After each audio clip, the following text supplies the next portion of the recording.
The great train robbery 1963 साल था। मई 63। Britain में एक रॉयल मेल ट्रेन ग्लासगो से लंदन की तरफ जा रही थी। ट्रेन में डाक के साथ बड़ी मात्रा में नकदी भी मौजूद थी, लेकिन उस रात कुछ लोगों को पहले से पता था कि ट्रेन में पैसा है और वे इस पैसे को लूटने की तैयारी कर चुके थे। इस घटना को आज दुनिया द ग्रेट ट्रेन रॉबरी के नाम से जानती है।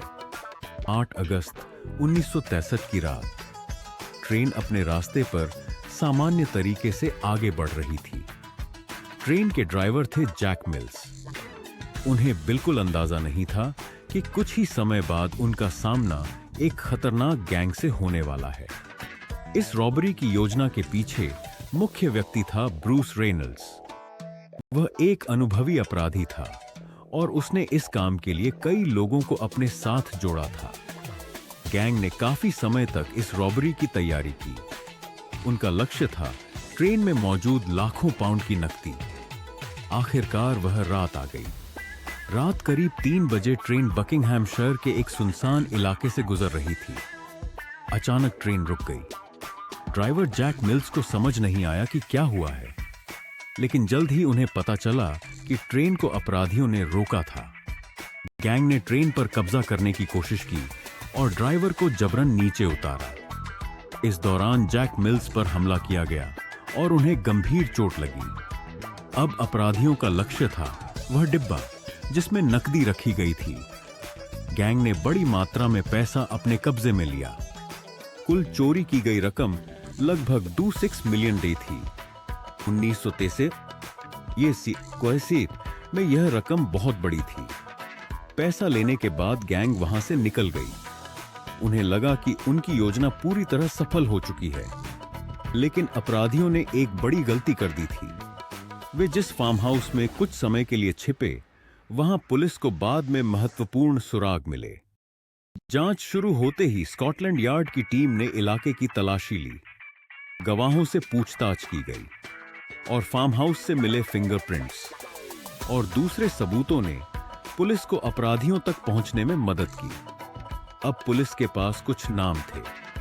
एक एक करके संदिग्धों की पहचान होने लगी। कई आरोपियों को गिरफ्तार कर लिया गया, लेकिन पूरी गैंग एक साथ पुलिस के हाथ नहीं आई। मुख्य मास्टरमाइंड ब्रूस रेनॉल्ड्स भी ब्रिटेन से बाहर भाग गया। वह कई साल तक पुलिस से बचता रहा, लेकिन उसकी तलाश जारी रही। आखिरकार रेनल्ड्स को भी गिरफ्तार कर लिया गया और ब्रिटेन वापस लाया गया। ग्रेट ट्रेन रॉबरी के कई आरोपियों पर मुकदमा चला और उन्हें लंबी जेल की सजा मिली। लेकिन इस घटना ने सिर्फ अपराधियों को ही नहीं, बल्कि पूरे ब्रिटेन की सुरक्षा व्यवस्था को भी प्रभावित किया।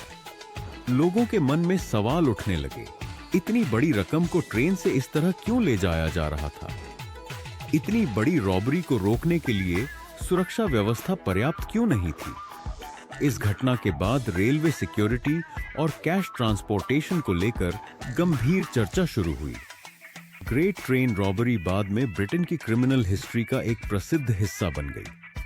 इस पर किताबें लिखी गईं, डॉक्यूमेंट्रीज बनाई गईं और फिल्मों में भी इसकी कहानी दिखाई गई।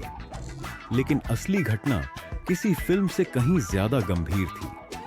यह सिर्फ पैसों की चोरी नहीं थी।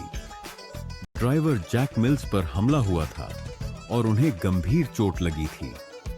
इसलिए इस घटना को केवल एक रोमांचक रॉबरी के रूप में देखना सही नहीं होगा। यह एक हिंसक अपराध था जिसका असर वास्तविक लोगों पर पड़ा। इस कहानी की सबसे बड़ी सीख भी यही है। गैंग ने लंबे समय तक प्लानिंग की। उन्हें लगा कि उन्होंने हर चीज के बारे में सोच लिया है, लेकिन उनकी योजना में एक छोटी सी गलती रह गई। फार्म हाउस में छोड़े गए सुराग पुलिस के लिए बेहद महत्वपूर्ण साबित हुए। जिस जगह को अपराधियों ने सुरक्षित समझा था, वही जगह उनके खिलाफ सबूत बन गई। अपराधियों को लगा था कि वे लाखों पाउंड लेकर हमेशा के लिए गायब हो जाएंगे, लेकिन पुलिस की इन्वेस्टिगेशन धीरे धीरे उनके करीब पहुंचती गई। कुछ लोग भागे, कुछ छिपे, लेकिन आखिरकार कई मुख्य अपराधियों को कानून का सामना करना पड़ा। आज 1963 की उस घटना को 6 दशक से ज्यादा समय हो चुका है। फिर भी द ग्रेट ट्रेन रॉबरी का नाम ब्रिटेन की सबसे प्रसिद्ध रॉबरीज में लिया जाता है। एक ट्रेन, लाखों पाउंड की नकदी, एक संगठित गैंग, एक बड़ी चोरी, और फिर शुरू हुई एक लंबी पुलिस इन्वेस्टिगेशन। इस घटना ने ब्रिटेन को हिला दिया और सिक्योरिटी व्यवस्था पर कई सवाल खड़े किए। लेकिन अंत में अपराधियों की सबसे बड़ी कमजोरी उनका अपना छोड़ा हुआ सुराग बना, और यही इस पूरी कहानी का सबसे बड़ा ट्विस्ट था। 8 अगस्त 1963 की वह रात इतिहास बन गई। एक ऐसी रात जिसे ब्रिटेन आज भी द ग्रेट ट्रेन रॉबरी के नाम से याद करता है। और इस कहानी से एक बात साफ होती है, अपराध की प्लानिंग कितनी भी बड़ी क्यों न हो, एक छोटी सी गलती पूरी कहानी बदल सकती है। कहानियों के लिए हमारे YouTube channel criminal foodie 12M को सब्सक्राइब करें और वीडियो को लाइक करना ना भूलें।